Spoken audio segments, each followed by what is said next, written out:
এই যে আমাদের ধান ক্ষেত, ভাবছিলাম এই সপ্তাহে কাটা যাব, কিন্তু এখনো পুরোপুরি পাকে নাই।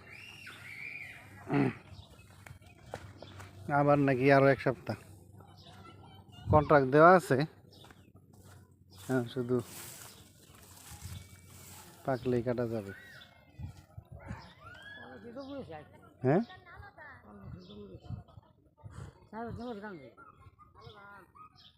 এই তো আপনারা ধান দেখতেছেন, কিন্তু এর পেছনে অনেক কষ্ট, অনেক। হ্যাঁ, অনেক কষ্টের বিনিময়ে। সেই জন্য যারা ভিডিও দেখবেন তাদের রিকোয়েস্ট, আপনারা কৃষকদের সম্মান করবেন, কারণ তাদের কষ্টের বিনিময়ে আপনারা টাকার বিনিময়ে ধান চাল কিনতে পারেন। যদি তারা না পরিশ্রম করতো, না কাজগুলো করতো, তাহলে খুব কঠিন হয়ে যেত।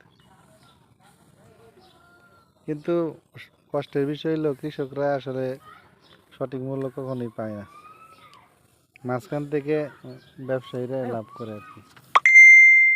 এই যে ঘটনা। যাক, আপনারা খুব ভালো থাকবেন, সুস্থ থাকবেন এবং মানুষদের ভালোবাসবেন, এই কামনা করি।